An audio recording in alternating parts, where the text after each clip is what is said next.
Hello，大家好，欢迎来到米娅的塔罗频道。那我们今天要来帮大家做一个有关于魅力的占卜哦。我们今天呢要一起来看一下你们身上呢有什么迷人的特质，你们身上有什么令人难以抵抗的一个闪光点哦。有什么地方呢是让人跟你交流过之后就一直会永留存于心中难以忘怀的那个部分？好，那我们今天的这个魅力的主题啊，是一个不限关系的一个占卜哦，就是不管是你们今天是在暧昧中，或者是说已经在交往了，或者是说这个对象是你们曾经交往过，现在已经分手了，或者是说断联了的状态等等的，都是可以来听今天这个占卜的主题哦。好，那我们今天啊，一样帮大家准备了3个选项，好。一起来看一下。首先呢，第一个选项是这一张牌 The Communion of Tender Souls， 2只毛毛怪，然后一黑一白，一棕一白的这个毛毛怪，他们正在进行这个灵魂的最柔软、最深处的一个交流哦。好，这是第一张牌，大家看一下。好，那我们来看一下第二张牌。第二张牌呢是画着一只毛毛怪，它在森林中遇到了一个小红帽。那他们呢？这个相遇啊，大家看一下旁边哦，有一个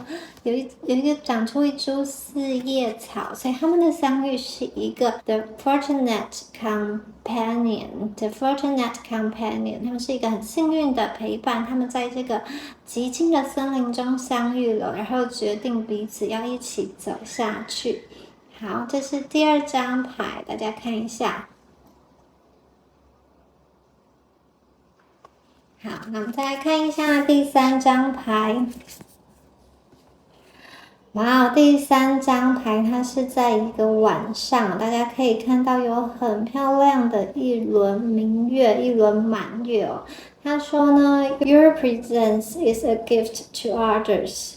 你的存在对其他人来说呢，其实就像是一个礼物一样。这张牌呢，毛毛怪和这个小女孩手牵着手，然后正在看着星空，看着夜景，他们都不说话，彼此默默的陪伴彼此。你的存在对别人来说，其实就是一个非常非常重要的礼物。好，那以上呢就是今天的这3张牌咯，给大家一点时间做选牌。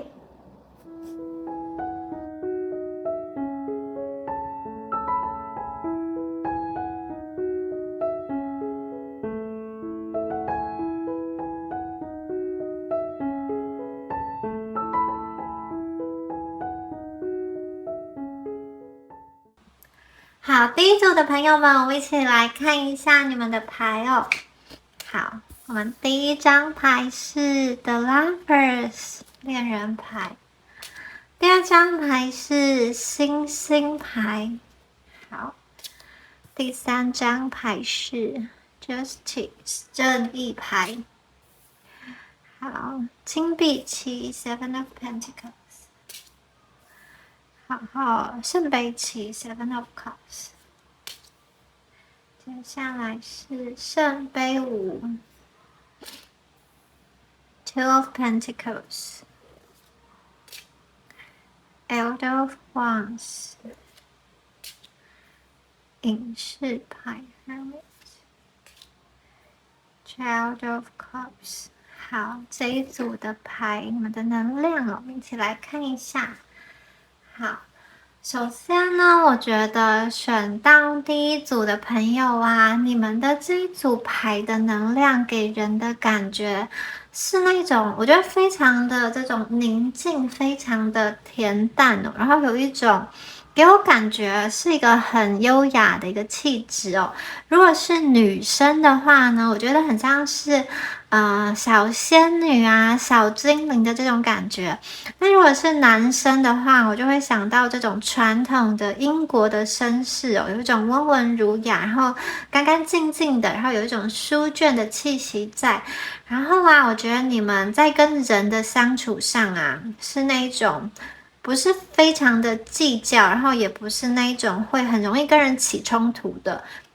那相反着，我觉得你们的身上有一种随性自在的温柔，感觉起来是蛮舒服的。然后我觉得这一组的朋友，你们蛮多人是属于那种比较居家的能量哦。所谓居家，就是我觉得你们一个人独处的时候，其实是有很多事情可以做的，就是你会喜欢自己跟自己做对话，或者是说，你一个人也是可以去看看书啊，追追剧啊，或者是上网等等。你们是就是你们不一定要去这种很热闹的场合才可以让你感到开心。相反的，我觉得这一组你们是很多时候你们比较适合这种3、5好友，或者是说那种比较熟的、比较亲密的朋友，做那种比较深度的、有品质的交谈，会觉得是比较适合你们的。然后啊，我必须要告诉你们是，我觉得你们应该自己有发现，就是其实和你接触的人，很容易感受到你们身上有一种美好的能量。看你们这个星星牌，你们其实很容易去吸引到别人。那我觉得，有很多人其实都会想要待在你的身边哦，他想要去跟你说说话啊、聊聊天啊，或者是说静静的看着你，甚至我觉得有些人，你们是这种社群媒体上的那个照片啊，会被人家存下来，然后可能就是看一看，心情就会很开心、很愉悦的那一种。我觉得你们有一种疗愈感，这个疗愈感是一个整体的感觉哦，并不是说你这个外形就是好像非常的抢眼。我觉得你们的外形反而是属于那种比较越看会越欣赏的，就是你们的这种美是非常隽永的，是那一种会让人回味的。跟你相处越久，就会越被你吸引，越喜欢你。然后我觉得这一组的朋友啊，你们身上有一种与世无争的感觉哦，你们不太喜欢去卷入那些八卦、那些争端、那些纷争。你们很多时候啊，都是属于比较低调的人，甚至有些朋友，我觉得你们太过于低调了，然后以至于没有去注意到，其实有人默默的在观察你，有人默默的想要去靠近你，甚至就是想要对你去释出这个善意哦。有些朋友可能就是在这方面的神经没有这么灵敏。所以呢，有的人其实想向你示好，可是你接收不到。那有的人是因为我觉得你们真的是太多人，就是想要对你释出好感，所以有的时候你会把大家的这些善意当成是理所当然，就是你可能很习惯这样了，但事实上呢，他们不是对每一个人都是这样，他们是对你就是讲话比较有礼貌，比较客气，或者是说某一些地方呢是愿意给你方便的，并不是每一个人都可以得到这一种特权的，是专属于给你的。那我觉得这一组的朋友，虽然你们好像想要生活的比较低调，可是我觉得你们在你们的那个领域哦，你们在你所在的那个地方哦，你其实不是一个在边边角角的人哦。我觉得你们是属于这种正中心、正中间哦，就是你所认为的那个重要的事物，你所认为重要的事情以及重要的环境，你其实就在那个你所追求的那个世界的正中间，你们是那个好像最明亮的那一颗星星。然后我觉得这一组的朋友啊，你们非常的令人欣赏的一个特质，就是其实你们默默的在耕耘你们心中的一片花园、一片天地哦。你在那里啊，就是对于你想做的事情，其实是一步一脚印去耕耘、去经营，非常的脚踏实地。因为你对你的理想是有激情的，我觉得你们会用你们的那个特长，可能是艺术，可能是文字，可能是声音，或者是说一些你们很独特的感知，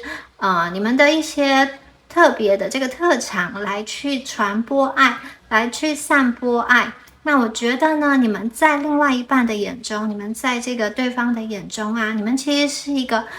非常具有包容力的人。因为这一组的朋友啊，我觉得你们理解到什么是真正的爱，而且你会透过你的身体力行去把它实践出来。你们的爱并不是空口说白话，并不是那种甜言蜜语而已。我觉得你的爱呢，是一个很脚踏实地的去在生活中去拓展开来，去在生活中去实践出来。你们是真的很认真的在经营你的生活、你的事业，以及你和你所爱的人。如果你们有那个家庭的话，我觉得你会很认真的为你的家庭去付出，然后去照顾你所爱的一个家人哦。所以其实这一组的能量，就是我看见你们的那个特质，你们的那个魅力，就是我觉得你们本身的那个能量场是温暖的，你们的这个温暖啊，是可以照亮周围的人的，好像是一盏明灯一样，为大家去指路。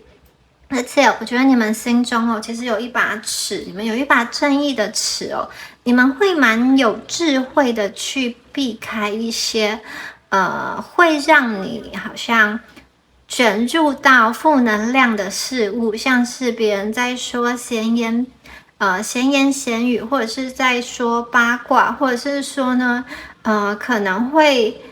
引起造成不好后果的事情，我觉得你们会去避免。那如果呢，有人在你们面前去说，好像说别人的坏话的时候，我觉得你们只会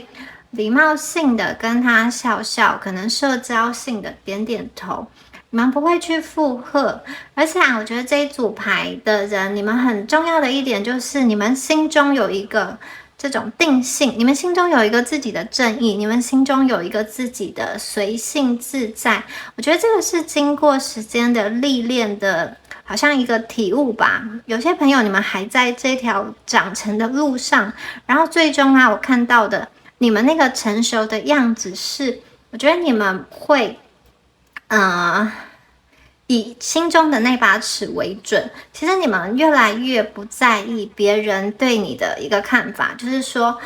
你以前可能很在意别人说了一些关于你不好的评论，你就会放在心上很久。可是呢，我看到这一组牌的朋友，你们越来越变得气定神闲，就是别人怎么看你，别人怎么说你，那些都是对方的事，不是你的事情。因为呢，他们的话语，他们的这些闲言闲语，其实改变不了你是谁这个事实，改变不了你的本质。那我觉得在外面呢，你们呈现出来的样子是非常淡定，是非常从容的。那是因为呢，你们在内在你们有一个很清醒的智慧，一个睿智的脑袋，然后你们知道事情啊你自己认为的是非对错是什么，你知道你自己的那个原则是什么，所以你不但会去卷入到就是想要去跟别人争论一些无谓的是非。然后我觉得其实你们也非常明白，在这个世界上你没有办法让所有的人满意，就是你的所作所为一定会有喜欢你的人，也一定会有想要去攻击你跟打击你的人。同时啊，你也没有办法去要求别人的所作所为都令你感到开心、感到满意。总是会有人跟你价值观不同，就是你看到就会觉得很不习惯、很不顺眼。但是呢，你们知道自己可以掌控的事情就是，其实你们可以自己去让自己感到平静、感到舒心，你可以自己让自己感到满意。而当你们自己满意了你们自己的生活的时候啊，其实呢，你们就会在你的心中，你可以保持一个你们属于你们自己的宁静，然后你心底的这个宁静啊，其实就会开出了美丽的花朵。那我觉得你的另外一半还有你们曾经接触过，或者是说正在接触过的这个对象，他非常非常的欣赏你这样子内在的智慧，因为这个是一个很难能可贵的特质。在这样子一个比较纷乱的城市间，其实很多人愿意去表达自己，就是想要说话，想要去展现自己，想要去表现自己的人真的非常多。可是你们今天的能量是比较往内的，你们是比较低调的，但这并不是因为你们什么都不懂，所以你们不敢去好像表达一些言论，而是你知道有的时候其实多说什么那个是无意的，你没有必要去好像一直说，一直去发表，然后一直去跟别人做一个争执，因为你知道这个世界有属于你自己认为的那个真理，然后你会想要去维护你心中的那片花园、那片天地，以及你所爱的人。那你要把重要的能量保护起来、维护起来。所以我觉得你们不但会去好像往外扩散，相反的是一个往内经营的感觉。那我觉得你们主要是把自己的能量用在建构自己的人生，还有自己想要追求的事物上。你们会非常用心的去投入，去付出在你们所爱的人身上，然后去专注在你们内在的这个平静、内在的这个宁静上，你们内在的这个随性自在，而不是去跟人家厮杀啊、争斗等等。所以这一组的朋友，一旦跟你们接触过的人，其实就会感受一个能量上的一个稳定感。如果对方本身是一个比较容易被别人的言语所激怒，或者是说他的情绪起伏是比较大的话呢，我觉得他跟你相处在一起，其实会被你这种稳定的能量吸引。特别是有些朋友，如果你们已经进入到一段稳定的关系，或者是说你现在已经在家庭关系、在婚姻关系中，在婚姻的关系中，我觉得其实你的这个关系啊，你的这个婚姻啊，会在你的经营之下，让人感到是非常的温馨、非常的舒适，是一个非常有爱的一个家庭的。然后圣杯五啊，有一个好像一个比较痛苦忧伤的一个经验哦，好像是曾经很享受的一件事情啊，它结束了，然后经历了这个结束的人呢，他有一点依依不舍，然后他还在体验那个悲伤，他不想要那么快的离开这个美梦的感觉。所以我觉得很多朋友，好多人，你对他来说其实是一个美梦，是一个梦幻，是一个幻象。他看到你的时候，其实就看到了好像是这种，他就是这种理想情人，然后他会开始就是想到跟你很多很多的以后，想要跟你发生很多的事情。那我觉得他们特别是在第一次跟你接触、刚跟你认识的时候，那个幻象、那个期待、那个梦幻程度是非常高的。然后可能呢，好，实际跟你相处之后，哇，他发现其实你对很多事情是有一个原则，是有一个坚持的。那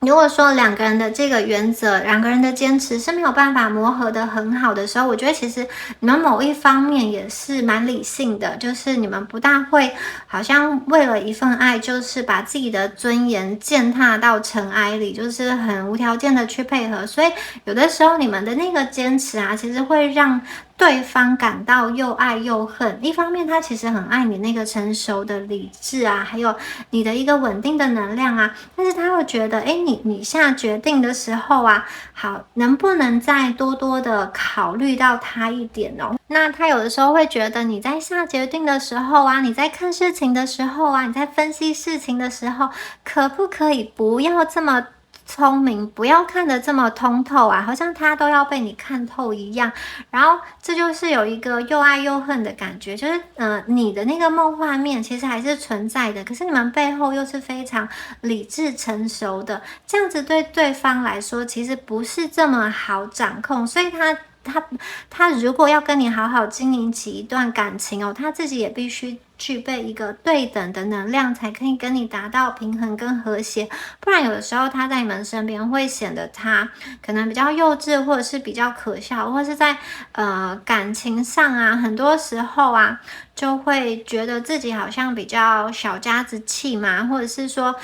会吃醋啊，会想要去占有你等等的，这些都有可能会生闷气啊等等的。好，那这边呢，这个圣杯五，我觉得这张牌哦，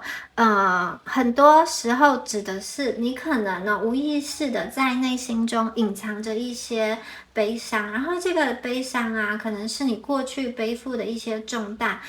因为你背负的这些重担，会让你好像压抑了很多很多的苦涩在心中，就是你经历了一个比较忧伤的阶段，那这个忧伤的阶段的造成，是因为曾经有过一个很甜蜜的时期，然后它破碎了，它瓦解了，然后好像你们进入到一个比较悲伤的时期。可是我觉得这张牌也是一个很关键的牌，正是因为圣杯五这个事件使你们成熟，使你们变得看事情可以更加通透、随性跟自在，这也就是你们魅力点的好像萌芽吧。因为这件事情造成了你们思考的一个转变，你们的一个蜕变，让你们更在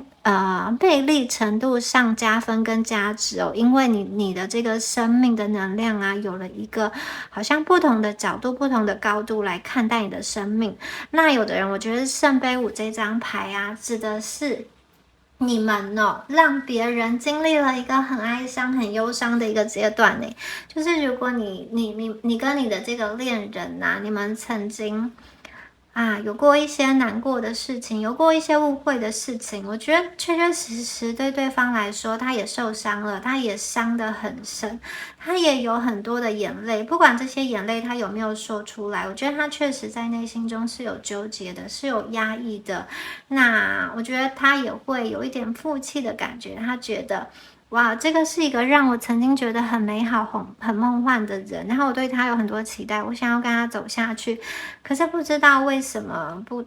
不管是你们两个之间的因素，或是第三方因素，造成了这个圣杯五事件的发生，我觉得对方内心都有一个很深层次的难过，他在哀悼这个逝去或者是结束的这一段感情。有些朋友你们的状况是这样哦，然后最后我们要来再帮大家看一下其实我觉得这一组的朋友你们和你们的对接的这个能量就是和你们对接的这个灵魂这个伴侣它的能量其实是非常非常优秀的，因为你们本身的能量也是一个很优秀、很有品质的这样子的能量。所以呢，对于你们来说我觉得真正的爱情是会让你更加的闪闪发光的。你在爱情里面可以更加的美好，更加的去做自己，更加的去追寻你想要做的事情，完成你对这个世界的渴望跟激情，或者是说你可以很全然的、很安全的在付出你的爱，以及你可以很安全的被爱。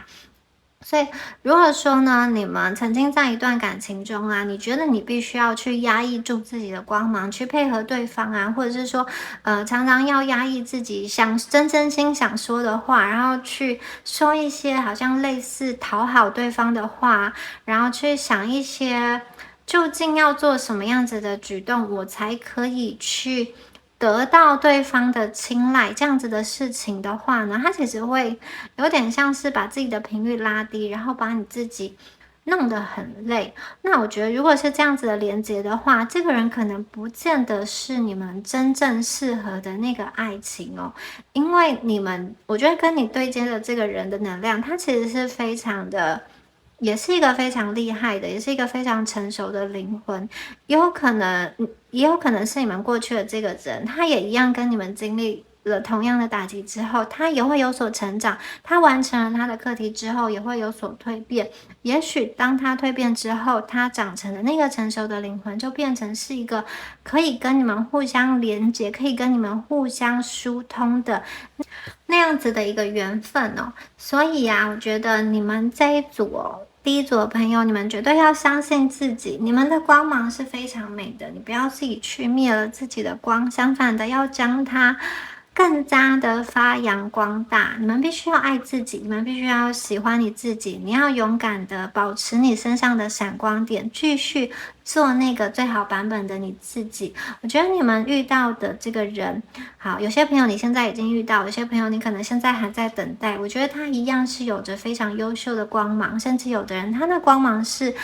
可以去照耀你、照亮你的。很多朋友，你们是付出爱在照亮别人，可是我觉得今天呢，这个你的正缘呢，爱你的人，他也是有能力去温暖你，他也是有能力去疗愈你跟照耀你的。所以我觉得，等你遇到他，等你相遇的时候，或者说如果你们已经相遇之后，我觉得你们两个呢都会变得更加的光亮。然后你们的能量结合之后，会变成是一个合一跟完整。你们可以去拓展，你们可以去延伸。那个背后啊，不仅只是1+1=2，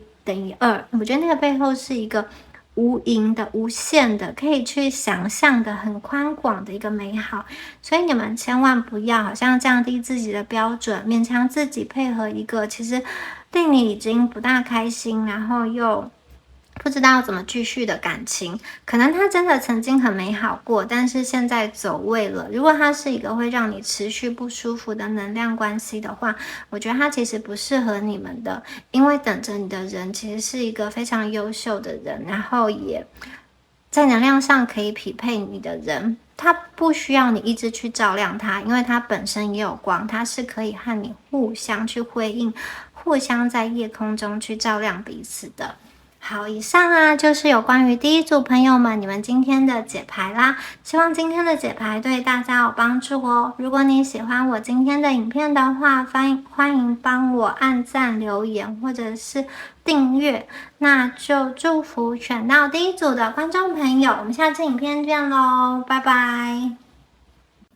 Hello，选到第二组的朋友们，大家好，我们一起来看一下你们身上令人无法抵抗的魅力是什么哦，在对方眼中有什么样子迷人的特质哦。好，第一张牌，圣杯10 Explorer of Wands， 战车牌 Explorer of Cups，Child of Pentacles The High Priestess Three of Cups Guardian of Wands Three of Swords 最后是 Eight of Swords。好，我们来看一下第二组的牌哦。首先呢，我会觉得第二组的朋友啊，有一些朋友你们现在好像有一些有一点点在担心的状况哦。有些朋友我觉得你们是在财务在经济上对于这个金钱的安全感有一些担忧，就是对于自己的收入是不是持续可以很稳定呢？你们好像就是有在思考这个层面哦。那有一些朋友啊，你们则是自己心里有想要去做的事情，可是又好像不确定自己能不能够做到，不管是在感情上，在工作上，你们其实是有想要去达成什么，有期待什么，可是你们又对于自己的能力或是自己的价值，可能有一点的怀疑。好，有一些朋友，我觉得你们其实已经投入了很多在某一个情感或者是某一个事业上，那目前呢还没有看到你们想要看到的结果，所以呢你们就会有一点面临犹豫的状况，你不知道你自己要不要继续投入，还是说你要有一个取舍。所以有一些朋友看到你们也在有一个好像清理跟断舍离的能量，就是你们在决定说我要不要去离开一个不大适合我的关系，或者是说我要不要去离开一个不大适合我的那种人际环境啊，或者是说职业啊，或者是说你的居住地哦，可能会想要搬家啊，换一个学校，或者是换工作都有。就是我觉得有些朋友你们面临了一个抉择，就是对于之前已经很投入的事情，究竟呢是要继续投入，或者说之前已经投入很多的一个感情在这个人身上，究竟我是要继续呢，或是继续期待这个工作这个兴趣，还是我要转移一个地方重新开始。首先第二组牌的朋友，你们有这样子的能量在里面，可是我觉得虽然你们的内在情绪是有一些波动的就是有一些高低起伏。可是啊，其实你们表现在外的是，别人好像看到你们就是很正常啊，或者是还是很开心的样子。就是我觉得你们其实不想让别人看到你一个比较憔悴跟比较低潮的一面，所以我觉得你们其实有点在逞强，在把自己盯起来。就是其实你们虽然内心有想要这个断舍离或是很犹豫的状态，可是我觉得你们表现在外的那个样子还是可以去经营的很好。这个其实就是你们第一个很迷人的特质在，因为我觉得你们本身是一个蛮独立的，就是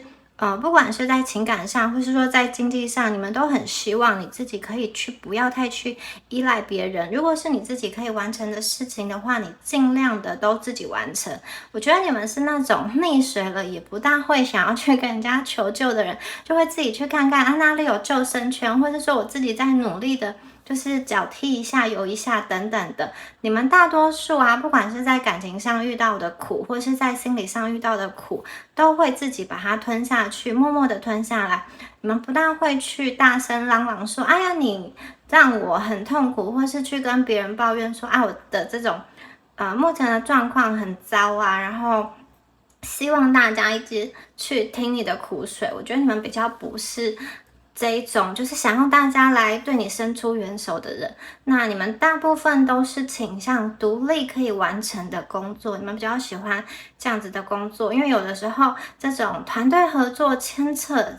到这个太多人的时候，你们其实要花很多时间去处理人与人的问题。那这个不是你们没有能力，我觉得这组的朋友你们是有能力的，只是我觉得你们处理起来是会比较心比较累的。那我觉得这个特质啊，其实会让喜欢你们的人很喜欢你们，但是又有点心疼你们。特别是就是曾经跟你们交往过的对象，或是说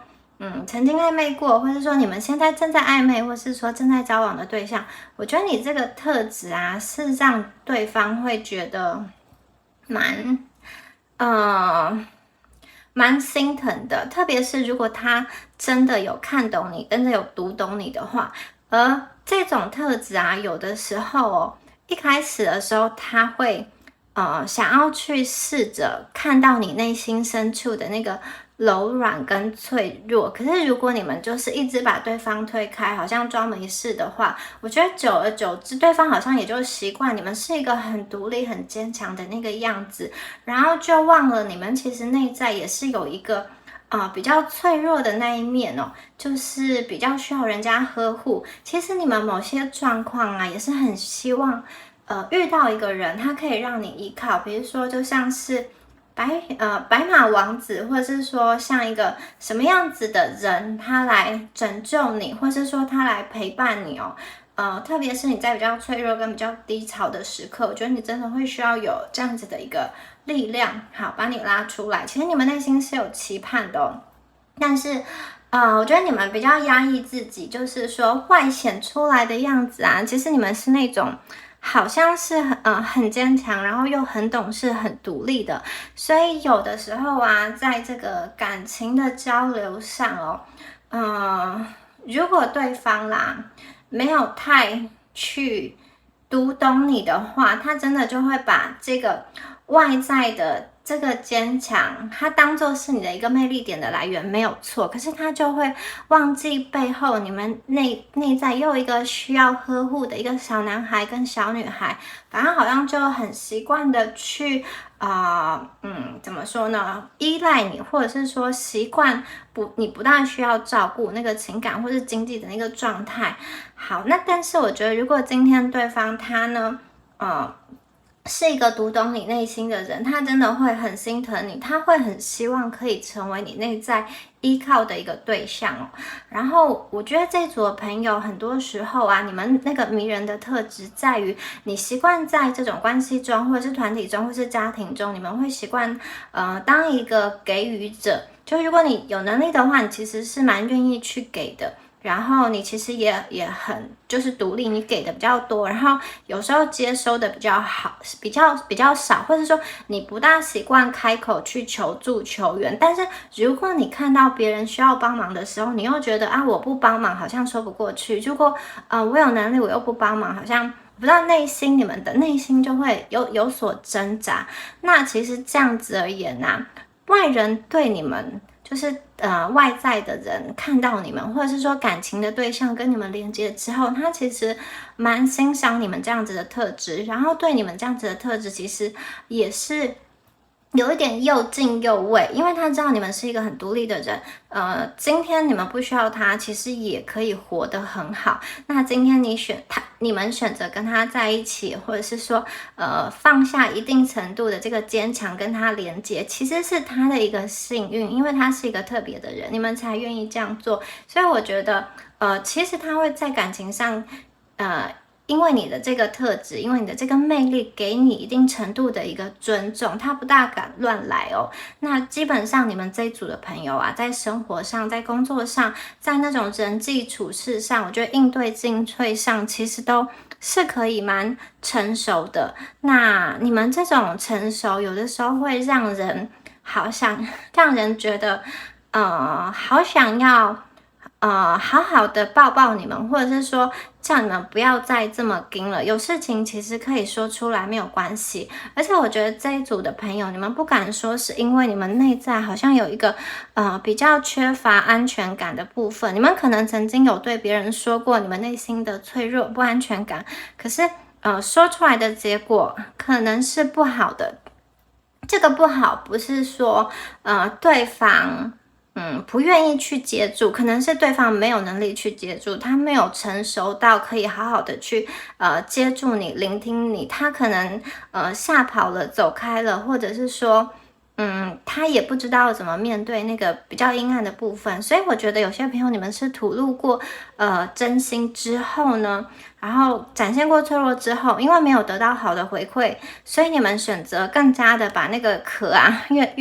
好像越长越厚，让自己更加的不会被动摇，就是外在世界什么样子的起伏，你们都觉得我的心呢都不会再被影响了，因为我有这个刚强的内在来保护我自己。所以你们的这种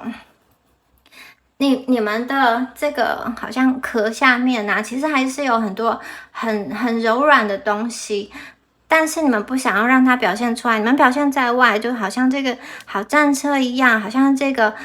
火熔源一样，你们是可以拿着火去照亮别人的，你们不会很想要把自己当成一个弱者，一直要别人的帮忙。我有的时候我就觉得这一组的朋友，你们把自己好像筑了一个围墙，然后在这个围墙，在这个城堡中，里面放的就是你那个好像内在的小男孩、小女孩跟最脆弱的心情，最脆弱的那个心。其实我觉得好多人好想要去接近你们，想要去看一看真实的你自己，真实的你们，就是你们给人感觉就是一个很舒服的能量，然后很独立、很聪明、很聪颖，这些都是你们的一个魅力点，就是你们跟人相处，你们很懂得人际上的一个分寸，你们知道面对什么人应该说什么话，你们不大会乱来，或者是说讲一些让别人很不开心，然后就是把那个场面搞得很糟，然后谈判破局等等，你们不大会，你们其实懂得知道什么场合应该表现出什么样子，而且你们也可以不带很多情绪，好好去跟别人说，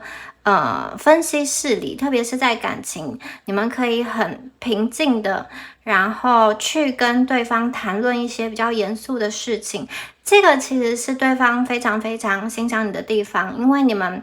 们有浪漫的那一面，可是你们也能够静下心来好好的谈，不会说遇到一点事情就要爆炸，或者是说非常的这个情绪化，然后一直陷在自己的情绪中。我觉得你们其实是有情绪的，可是你们把它好像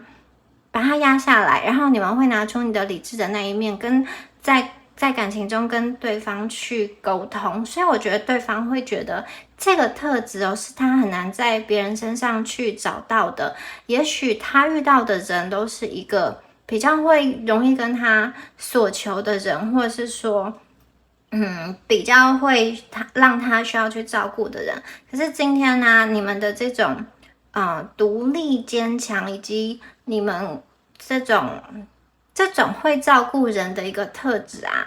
啊，会让他觉得他跟你在一起不需要这么的，好像这么的累，因为你们其实可以做好自己的那一部分，甚至有的时候可以帮他分担一些事情，所以我觉得这一组的你们是一个很懂事的一个伴侣哦。好，那有一些朋友啊，我还看到你们身上有一个非常吸引人的特质，这个吸引到的这个朋友啊，有点像是跟你们不同文化的人、异文化的人，或者说跟你们的背景跟经历有一些差别的这样子的人哦。就是说，我觉得有一类的朋友在这一组中，你们的这种工作或者说你们的经历啊，是可能曾经有出过国这种留学、游学，或是比较长时间的这种旅游，或者是说，你们是常常需要出差的。那有些朋友，你们是，感觉上就是你们的这个学习，可能是你目前在念的那个科系，或者是说你的工作啊，是需要常常跟国外的这种客户啊，或者是说对象沟通，或是你常常会需要去查找、吸收一些不同语言、不同文化的这种资料的这种工作，有这种远距工作，或是说你会需要。找大量的跟不是自己国家语言的那种知识的这种学习的领域哦，有一些朋友看到你们是这样子的一个状态，然后你们是一个蛮会在自己领域上去精进的人，你对于你自己喜欢的兴趣，对于你自己坚持的事情，我觉得你们是非常有激情跟非常有动力的，然后这个其实会蛮吸引你的这个伴侣，就是跟你在谈恋爱在暧昧的这个对象，或是曾经跟你交往过的人，因为他对你的印象就是，其实你们是一个蛮愿意去更新自己，蛮愿意去学习自己，蛮愿意去提升自己的人。你们呢会花时间去追求你的热爱，以及你激情的那个事情上。你们的人生不是这种好像一潭死水，你们的人生是不断的，好像往外扩散去，往外流动，从小溪流到大海一样，就是那个未来的想象空间是很宽广的。同时啊，你们也会往内去沉潜到自己内心的这个深处，跟自己对话。所以你们这一组的朋友，你们的特质哦，你们那个迷人的特质，我觉得很大一部分在于你们的内在，你们的灵魂。你们因为有一个与众不同的灵魂，所以我觉得你们讲出来的话是特别有质感的。你们的这种行为举止，你们的处事原则，还有你们的一个判断标准是跟别人不大一样的，而且你们都有自成一格，自己的风格跟自己的一个道理哦。然后这个会吸引有一类的人特别的喜欢你们。然后我觉得这一组的朋友啊，你们对于自己的一个原则跟理念的追求啊，是非常的坚持的。就是我觉得你们在做事情的时候，其实有你们的一个原则跟你们的一个条理。当你还不确定这件事情应该怎么做，或是你还没有什么头绪的时候，我觉得你们不大会，我就是乱冲乱闯，然后搞得一团乱。我觉得你们还是会先想一想，我做这件事情的时候有没有违背我自己的原则，然后这件事情做了之后，我会不会让我的人生变得更好？也就是说，不管你们是在选择职业或者是选择伴侣的时候，我觉得你们尽量都会依照自己内心的判断准则为主。这个是说啊，比如说有的人他可能会为了我要达到世俗上的一个成就，好，我要赚很多钱，我就去好像放弃我的一些坚持跟良心，只要可以赚钱的工作我都去做，然后或是在这个过程中啊，可以增加我的利益的事，我都去做，不管这个事情是偷工减料啊，或者是说背地里啊，制造一些好像不健康的食品等等的，就是你们不大会去做这种事情，你们会希望去赚你该赚的钱。如果这个钱是需要去好像背着你的良心，虽然可以去赚很多钱，虽然有这个机会，我觉得你们也会放弃。同样的，我觉得在感情上你们也会有你们的坚持哦，就是如果这个感情对象踩到你的某一个底线跟原则之后啊，虽然你曾经投入了很多，虽然你真的这个人真的很吸引你，我觉得你们也会就是没有办法去违背你内在的那个声音哦。如果他做了一些事情，或者是说他的某一些思想观念，就是你跟你的这种价值观这个核心的体系背道而驰的，而且是你认为比较不好的那个部分，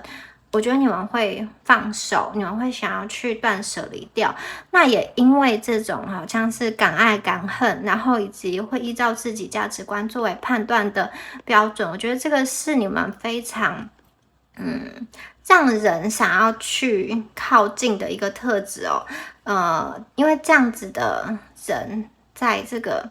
怎么说呢？在这个世间上，我觉得你们是一群不随波逐流的人。那这样子的人其实并不是这么多见，所以我觉得当对方遇到你，当你的感情对象遇到你的之后，他会想要去跟你聊的更多。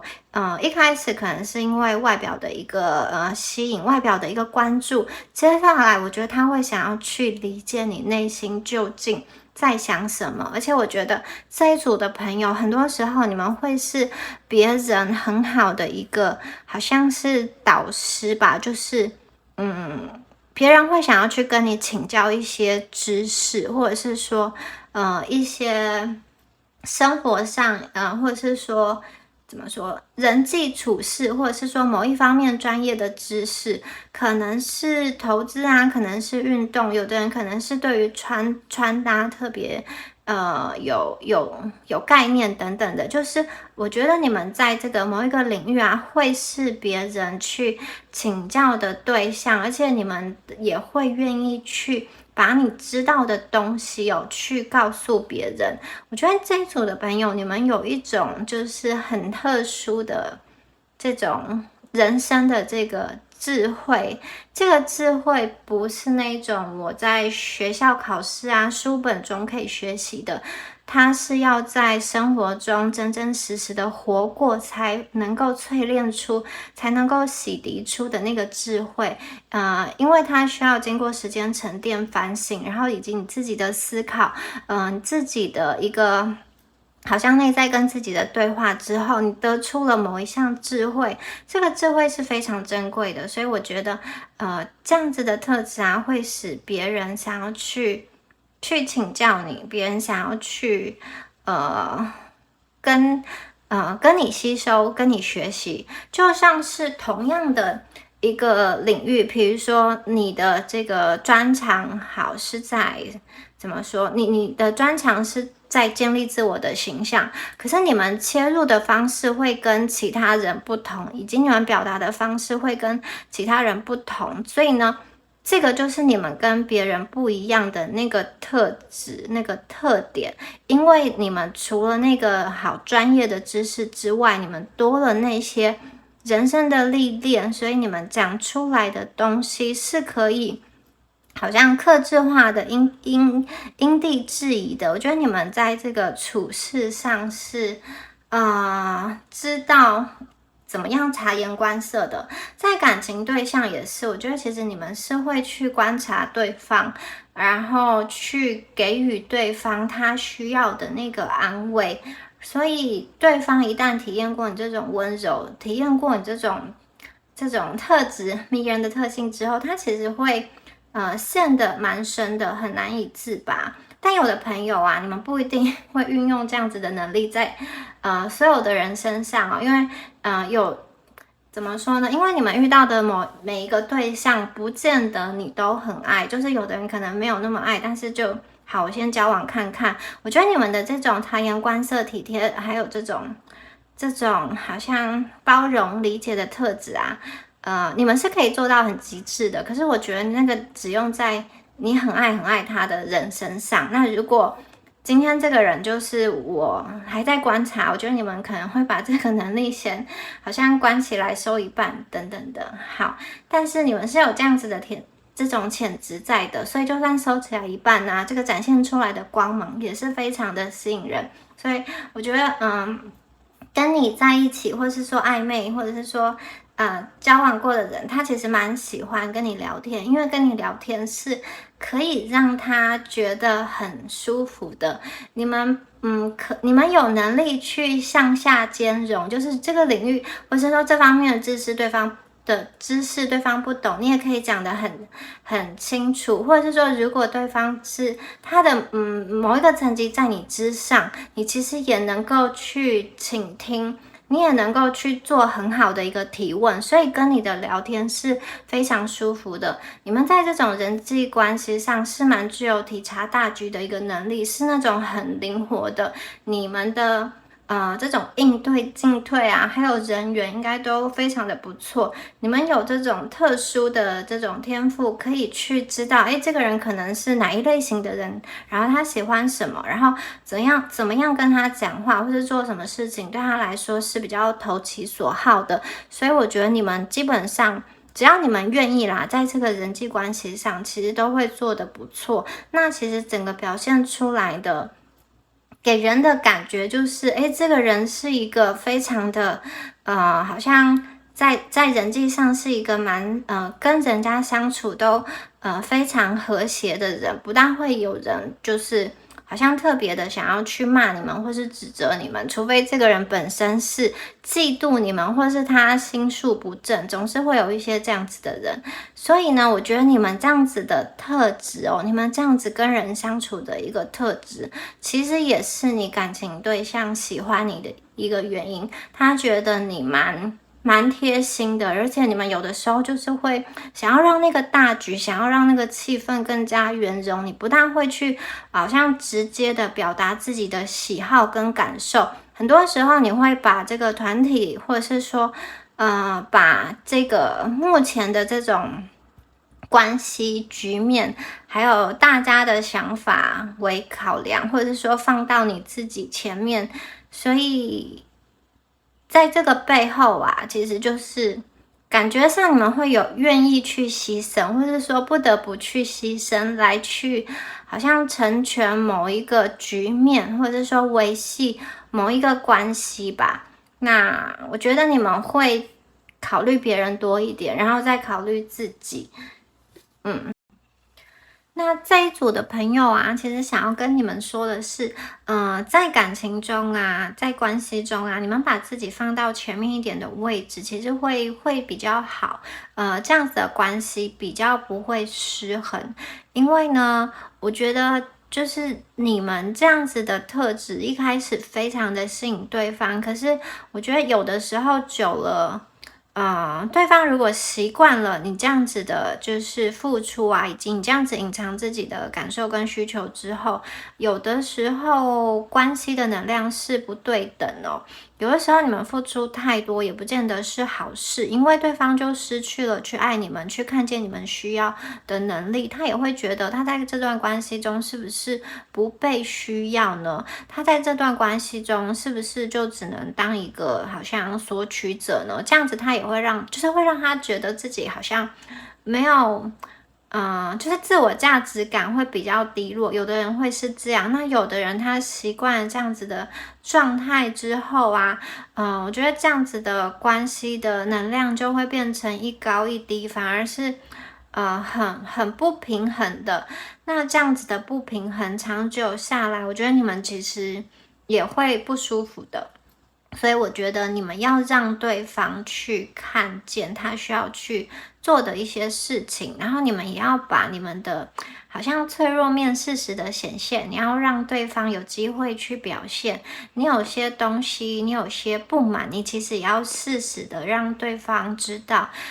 你不用害怕去真实的表达你那个脆弱的那一面哦，然后。我觉得你们在付出的时候要留意一点，就是那个能量是不是让你觉得是开心的，或者是说你现在在付出，只是你觉得是基于责任，你是为了要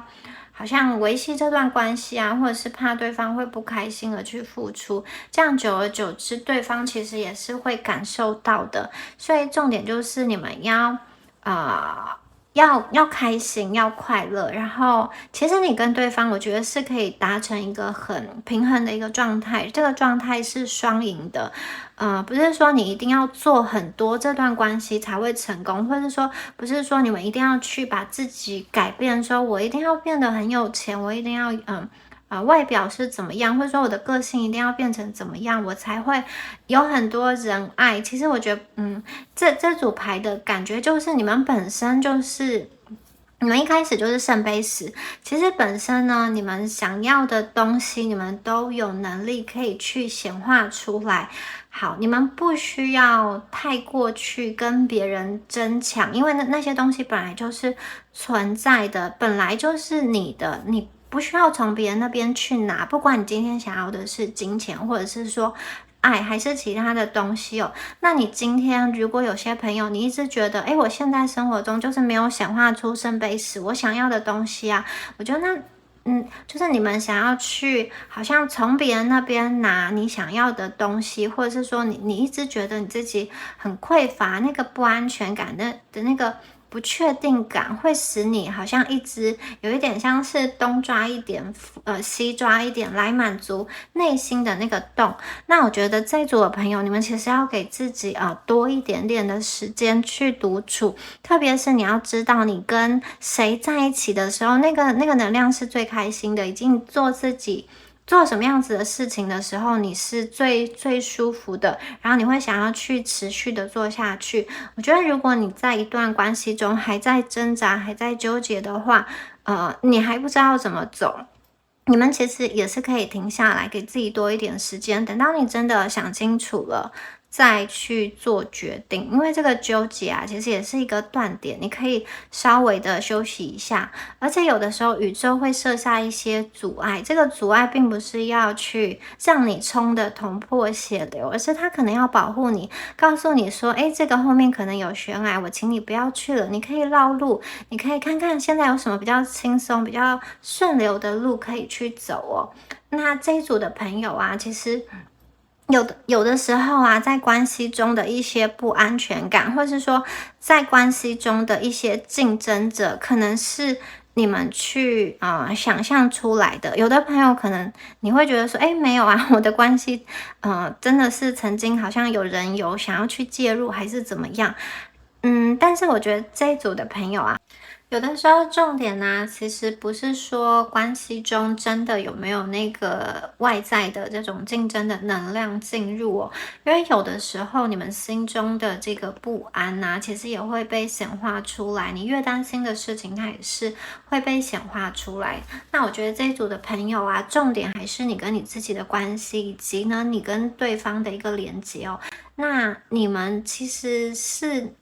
已经拥有那个能力可以显化出你们想要的东西哦，主要就是你们要在关系中比较轻松自在的做自己，然后你们那些魅力啊，这个五彩缤纷的颜色其实就会非常自然的流动。这一组的朋友，你们其实可以在关系中放下一些防备心，然后让你真实的自己去显露出来，多一些自我揭露，然后让真实的自我可以去跟对方沟通，诚实的去说出你自己内心的一个感受。还有如果你现在感受到你想要去爱一个人，其实你就去爱，如果你对他有什么话想要说就去说吧，然后你们不要去压抑自己内心的一个感受，内心的一个好像情绪吧，我觉得你要让它顺畅的、自然的流动，因为真实的你是非常非常惹人怜爱的，是非常非常活泼的，是非常非常喜悦的，所以你们不用用一个好像很独立坚强的外壳，把那么可爱的、把那么迷人、把那么有魅力的这种真实的内在，然后把它封住，因为有的时候当你把自己封住的时候，很多能量就没有办法自然的流动，你的内在其实比你现在外显的更加的迷人，更加的光彩四射。而且我觉得不管是在这个感情上，或者是说在经济上，你们其实都可以去显化出你们所要的，然后那个东西是非常丰厚、非常丰盛的。只要你们好好的运用自己的能量，让你的自己这种能量可以正常的流动、正常的去发挥、正常的去使用的话呢，其实我觉得你在这个世俗的世界中，你是可以用自己的能力去得到一份蛮不错、蛮优渥的一个收入，或者是说你可以过着一个蛮有品质的生活。你们是一群有能力的人，刚刚说过你们的这种人进一退还不错，这个其实就蛮适合做一些这种背后啊运筹帷幄的工作，或者是做一些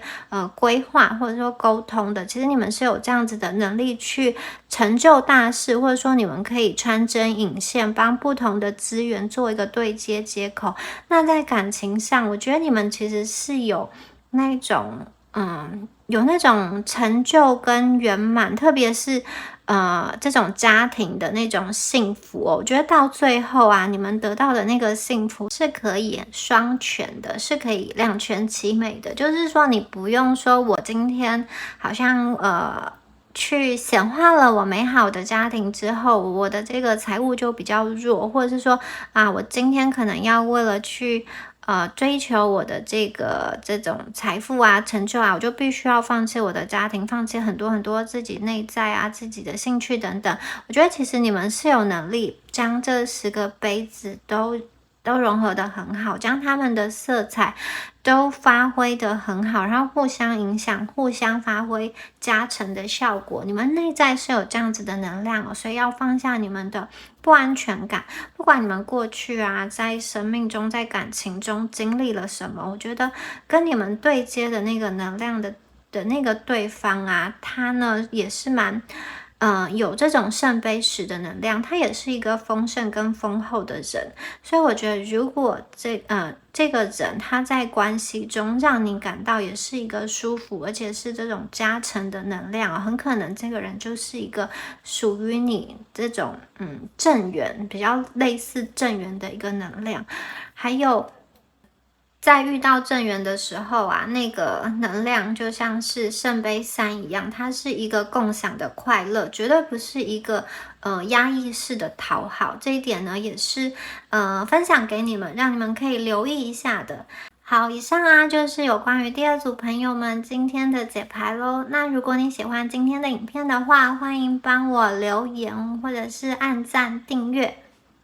那就祝福选到第2组的朋友，我们下支影片见咯，拜拜。Hello， 选到第3组的朋友们，我们一起来看一下你们的牌哦。首先呢 Empress 女王牌 Strength 力量 Six of Cups Two of Pentacles Nine of Pentacles 好，吊人牌 Elder of Swords The Magician 魔术师命运之轮 Elephant 主教牌。好，我们来看一下这一组哦。我觉得第3组的你们呢，你们是一群这个出世又入世的人哦，就是说，我觉得第3组的朋友，你们对这个天地啊，对这个世界啊，对人啊，你们其实是非常有感情的。然后你们有那一种和别人相处的能力，和你相处过的人，和你有连接过的人，和你们交往过的人，其实都会感觉到蛮愉快的。然后呢，你们有那种可以滋养别人的能量哦，就是说在这个入世的这个部分哦，你们真的是一群我觉得很有魅力的一群人，而且这个魅力跟你们的性别是息息相关的。我觉得这组的朋友啊，如果你们是女生的话，你们是那种在异性眼中特别具有女性的特质跟女性魅力的人，那如果你是男性的话，我就觉得你们是那种很有男性、很有男子气概那种魅力的人。然后呢，这一组的朋友很多人我觉得你们就像第一张抽的这个皇后牌一样，你们本身是很高雅、很端庄，然后很耀眼。那因为是皇后嘛，她又带有一点神秘感，然后有一点威仪感，有一点距离感，好像大家只能远远的去看着她。那看这张牌有很多漂亮的各式各样的这种花朵，所以其实你们一方面呢有你们自己的领土领域跟那个花园，在你们的花园中其实是繁花盛开，是非常丰富的。我觉得这一组的朋友，你们绝对有能力去显化你自己想要的东西哦。你们的能量其实是可以去丰富你们的生活。你们看，在沙漠中的仙人掌开出一朵花，沙漠是一个很艰困、很干燥的一个环境，可是呢，你们在这样子的环境中，其实你们是有力量去扭转一些劣势，去翻盘的，这是因为你们本身的这个能力哦。然后我觉得这一组你们的生活给人感觉好有质感，好有生活品味哦。在公领域啊，或者说在私领域，在工作上，或者说在私下的生活中，其实你们都很容易去吸引到别人的目光哦。你们都很容易成为别人关注的焦点。其实这一组的朋友啊，你们的外在条件，或者是说我觉得你们的这个品味，你们把自己经营的还不错。而且呢，你们这种经营啊，你们是有人生规划的，你们是会去努力的去实践，去达成你的人生规划的人，所以整个最终呈现出来的形象就是一个非常有质感的样子。那有一些朋友看见你们还在显化的一个过程中，也就是说你们还在蜕变的过程，但是我觉得你们最后的能量一定会慢慢往刚刚说的那个丰盛繁花盛开的样子去靠拢。那在和你有交往过或是连接过的对象中啊，因为你们的外在条件蛮不错的，然后又给人有一点这种迷人的神秘感，有的时候会给人家一种高冷感，所以我觉得如果是刚认识你、刚接触你的时候，他们可能会觉得，你不是这么好去亲近，就是他可能要找一个管道，他才能够真的去连接到你，不是那种表面的连接、社交上的连接，就是要跟你有深层次的谈话跟对话，他会觉得他是需要花一些耐心跟时间去接近你的。然后啊，我觉得这一组的朋友，你会让对方觉得你们其实本身是有强大的一个自我信念，你对你自己是有很深层的一个了解，就是你们做任何事情都有自己的理念，然后我觉得你们对自己的生活工作的那个态度是很认真的。这一组的朋友，有些你们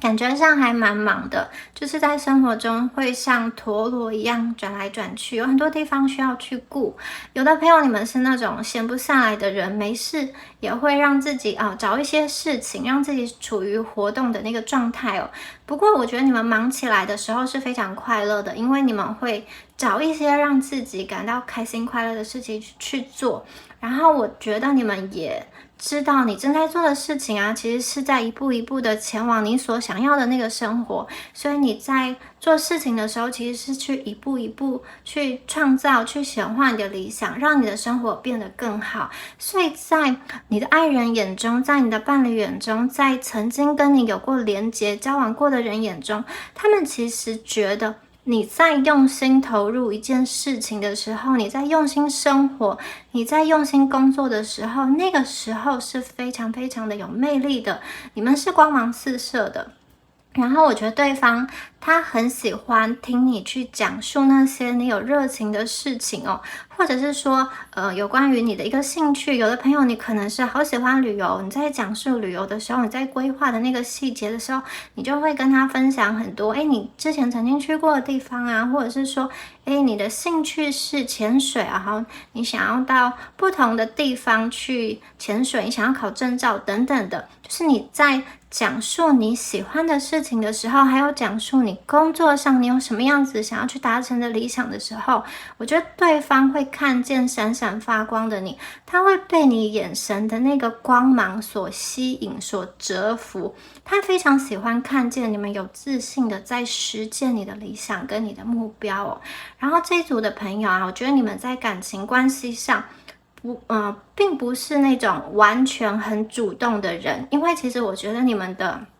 生活跟工作啊，其实都是非常紧凑的。然后你们对于自己的未来发展，对于人生蓝图，你们也是非常有规划。你们是注重自己未来的人，然后也很注重自己的形象。所以我觉得有的时候跟异性交往的时候，你们还是怎么说呢？有一点点盯在那个，因为你们有自己的一个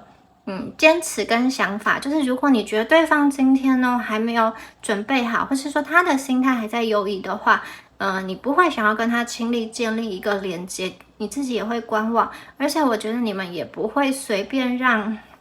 别人来打扰你的那种感情生活、感情世界。你希望对方是一个频率 OK 的一个状态，才能够好像进来你的这个私领域、内心的一个生活。然后也因为你们真的蛮忙的，有时候这一组的朋友，你们其实没有太多时间去分给那个感情，虽然你们可能内心很想要，但是又觉得我好像没有时间去兼顾，然后以及我要怎么样子去维持呢？有的时候有些朋友你们也会有这样子的一个困扰。那这一组的朋友啊，其实你们本身的频率跟那个形象是非常好的，所以我觉得你们其实会有那种让人家想要去跟你有连接的，就算你们不是太过主动，但是别人就会想要去亲近你啊，去靠近你啊，去追随你，他会对你有很大的一个好奇心，想要去一探究竟，然后想要去更加的了解你，跟你说话等等的。所以这一组的朋友啊，你们是在那种联谊场合，或者是可能在交友网站，或者是说在某一个社群、某一个团体哦，你们可能是属于那种蛮有人气的人哦，就是私下其实是会被人家讨论的。那你们的这个气场啊，是可以去影响到周遭其他人的能量，所以我觉得蛮多人想要向你们靠近，那种情感上的连接，想要跟你们聚拢靠在一起。所以感情上，我觉得你们其实非常容易有爱慕者。那在工作上，你们则是很容易好像创造一个愿景，然后创造一个更好的一个平台，然后去吸引一些相同理念的人往你这边汇集。那因为你们本身呢有一个可以调和跟平衡的一个能量哦，所以我觉得你跟别人相处的时候，你们蛮容易感到对方可以去，好像你可以去，第一个是感受到对方的磁场，第二个是你可以去调节对方的磁场，然后进行一个趋吉避凶、适度的调节。如果对方是一个很高涨情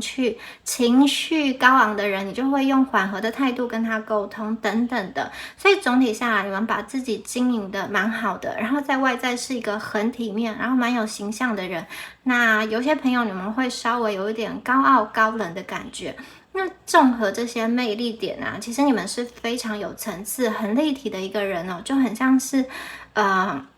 有很多面向可以给人家发掘的宝藏。所以我觉得对方啊，这种感情的对象一旦跟你连接之后，他其实会想要更加的深入探索，然后去了解你，然后每多了解你一层，然后拨开你一层，他就发现原来你们是有这么多的面向，好像是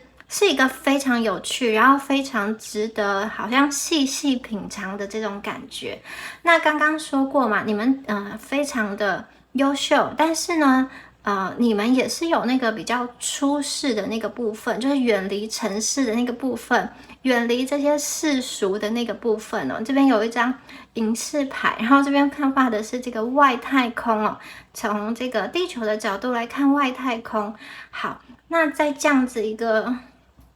观看角度其实会让人有一个距离感，所以很多人呢，他在发现你身上的魅力点之后，其实他会采取一个默默的欣赏你跟默默观望的一个角度，默默的仰望你，有点像是他觉得你好像是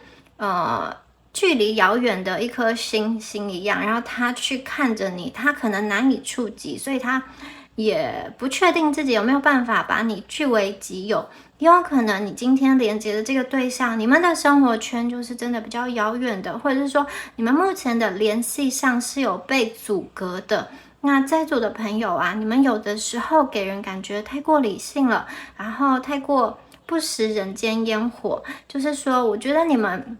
刚刚说过，虽然你们有一部分的你们非常的有情，对天地有情，对这个人是有情的，可是有时候我又看到，我觉得你们活得很抽离，很冷静，这两个不同的面向都是你们哦。就是你们可能会退一万步来看待这个世界，可能是以一个上帝的视角、第三者的视角来看待你周遭的人事物，有点像是我在看别人演戏一样。你看你自己演的那个角色，然后你看老天爷发给你的剧本，然后你再看看周遭的人，他的演技如何，他是如何诠释他的角色。你们会有这样子，好像把自己抽离开来看你当时所处的那个环境哦。然后我觉得对你们来说啊，生命的那个真相，生命的那个真实哦，有的时候它好像是一个洋葱一样。它需要一层一层剥开，才能看见那个核心的部分。有时候你剥开一层啊，你就会被熏到，眼泪鼻涕直流。但是呢，你们很特别的一点就是你们不会去停下来，然后坐在地上爆哭，而是我觉得你们会想办法把洋葱，然后去变成一盘美味的佳肴。所以一开始就有说嘛，你们有扭转力量的这个局面。扭转局面的力量，然后你们能够破而后立，你们能够去开创新局。所以呢，我觉得你们的这种特质啊，这种特性是因为你们的那个出世造成的，就是你们会跳脱出来，从一个制高点的角度，你看来看待所处的这个局。所谓当局者迷，当你跳脱出来，当这个乌鸦飞过这个顶峰之后，甚至这个顶峰是比原来他所处的这个树林还要高的，它比这个箭还要高，它是跟太阳齐平的这个角度。当你们跳脱出来啊，其实呢，你就会变得越加清楚，更加的明白。而连接跟你有所连接的感情对象，他其实不一定知道你内心的各种转折起伏变化，可是他会等于说一路一路看着你从花苞含苞待放，慢慢的慢慢含苞待放，慢慢的这个展开绽放，变成一朵很绚烂的花朵，变成现在这个很成熟、很比较稳定的这个能量。我觉得他会觉得非常的好奇哦，你的一路以来的过程，而且他会感到非常的惊艳。就算对方一时没有办法触及你的内心，他其实也会想要接近你。因为这一组的朋友，当你们一旦走入那个比较出世的那个部分的时候，其实你们会让人家觉得，有的时候很冷，有的时候很热，有的时候你们好像很热情，有的时候又好像想要封闭自己。所以他知道，对方知道，他如果要跟你有深层的连接，他必须要有耐心的去接触你，了解你，甚至是说在你们的生活中提供一些实质的服务或者是滋养，或者是说呢，他必须要去接受你们所提供的服务或是滋养或是疗愈，然后才算是彼此真正的打开心房，才有机会进入一个真正的深层的一个连接。那这组的朋友啊，有些朋友我觉得你们可能还在这个显化的阶段，显化的过程，摸索的阶段，可能还从一个谷底正在往上爬升的一个阶段哦，这种时期哦。但是我觉得你们的未来啊，你其实会去完整你自己，你其实会去稳定你自己，就像牌卡上的能量，它其实是一个比较正向的，比较灿烂的，会发光的能量。那有些朋友我觉得你们目前的状况可能就已经像是这个金币9一样了，好，感觉各方面都经营得很好，到一个人生比较稳定的阶段。但是呢，我觉得你们可能呢会觉得，好，在这样子的人生的阶段中，隐隐觉得人生好像少了一点点什么。就是我觉得你们的人生还是会心中想要有一个追求，这个追求就是如果有一个人，那个人就是你的正缘，你的真爱，他的出现呢，他会让你觉得你的人生、你的生活、你的工作都会变得更有意义，或者是生活起来更有动力，更加快乐。所以我觉得你们其实还是在期待有这样子的一个人出现。那你跟你的正缘，你跟你的那个真爱啊，你们是命中注定的一个相遇。你是他的命运，他也是你的命运；你是他的成就，他也是你的成就。相同的，你是他的挑战，他也是你的挑战哦。这一组的朋友，我觉得跟你们匹配的能量的这个人哦，他是一个蛮优秀的人，他是一个好像跟你们是强强联手的人，就是你们两个可能是一皇一后，或者是也有那种两个都是国王的那种能量，就是两个人都很强，或者是一个比较强，一个稍微愿意退居幕后、运筹帷幄的感觉也是有。但是就世人的那个标准、世人的眼光，你们两个都是在一个还不错的基础点之上，你们是超越平均值的。好。那我觉得你们的那种关系啊，不是说我互相要去拉你一把的，我互相要去，就是我要把你从谷底拖上来的那个状态，我觉得不是哦。我觉得你跟他相遇的时候，两个人都完成了自己的蜕变跟自己的疗愈，然后你们有着那种非常类似的一个人生经历、人生的那个转折。所以我觉得你们可以成为彼此心中的那个共鸣，你们可以去体会对方跟体察对方所经历的那些事情哦，或者是说呢，虽然你没有经历过他所经历的，但是你能够去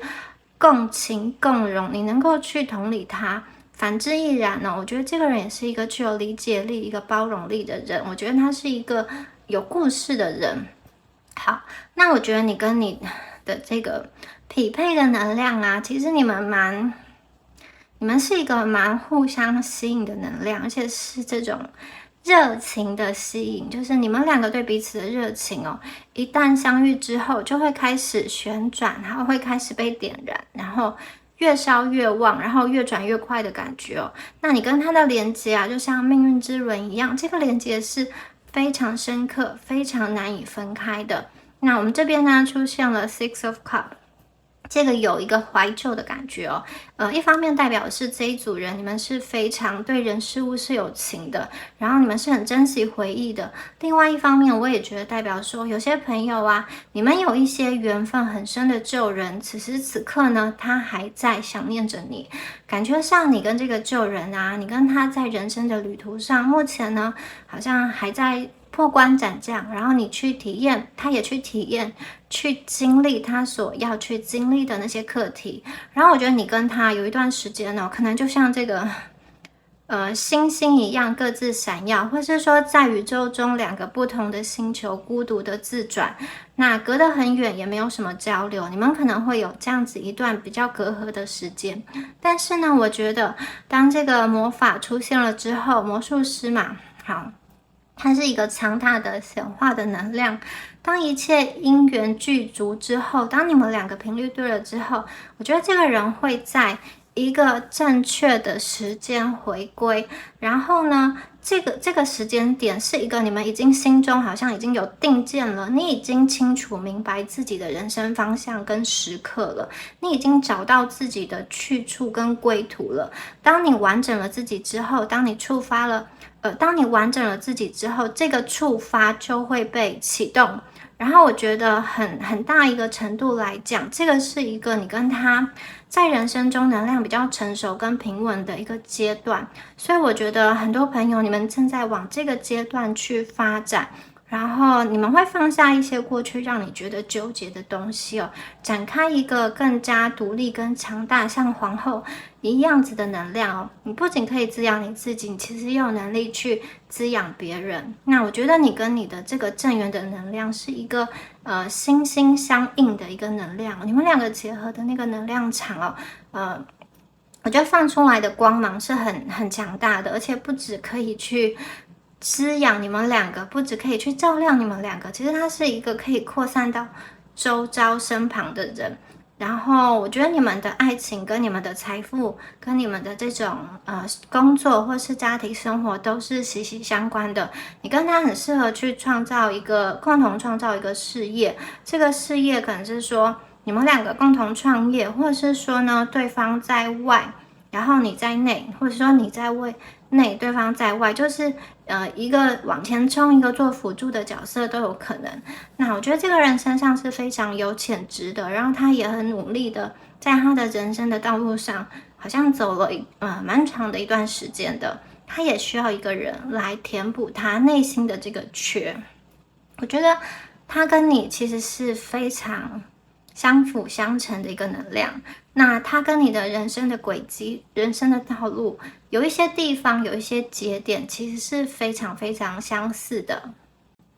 你跟他的相遇会有一种心有灵犀、非常有默契的感觉。因此啊，我觉得他遇到你之后，他真的就是放手去爱，给你非常非常多源源不绝的爱跟温暖。那我觉得这是一个可以让人去享受的爱，就好像你可以放松的漂流在这个爱的海洋中，被爱包围的感觉，很温暖的感觉。这是一个让人舒服的流动，可以去享受，可以去体验的一段感情哦。那我觉得你跟你的正缘啊，都有这种旺夫或是旺妻的一个能量哦。特别是你们可以去帮助对方变得更加的好运，更加的幸运。如果这个结合是一个让两个人都能够体认到彼此价值的结合，我觉得那个幸运的程度啊，会是以倍增的方式在倍数成长。然后这一组的朋友啊，刚刚说过，其实你们在追求你的这个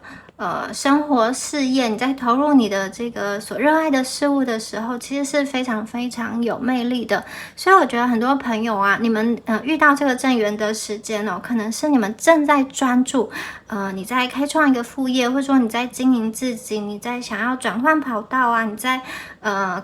参加什么样子的考试证照等等，你在准备你自己，你在丰盛你自己的时候，你就遇到了他可能是你工作场合、学习场合中的一个人，或者是说我觉得是在你生活圈有人去帮你牵引来介绍给你的。那也有朋友他就是救人的一个回归，在你正努力充实自己、提高自己还有投资自己的那个阶段已经达成了某一个阶段的时候，我觉得对方啊会在这个因缘具足的时刻，在这种正确的时间点、适合的时间点与你再次相遇。那个时候你们两个都各自完成了自己的重要的转折跟蜕变，然后再一次结合，就像是刚刚说的，是一个强能量的结合。你们在一起是为了绽放更大的能量，是为了去达成更加丰盛的一个人生的成就。好，以上啊就是有关于第三组朋友们你们今天的解牌啦。如果你喜欢今天的解牌的话，欢迎帮我按赞、留言或者是订阅。那就祝福选到第三组的观众朋友，我们下支影片见咯，拜拜。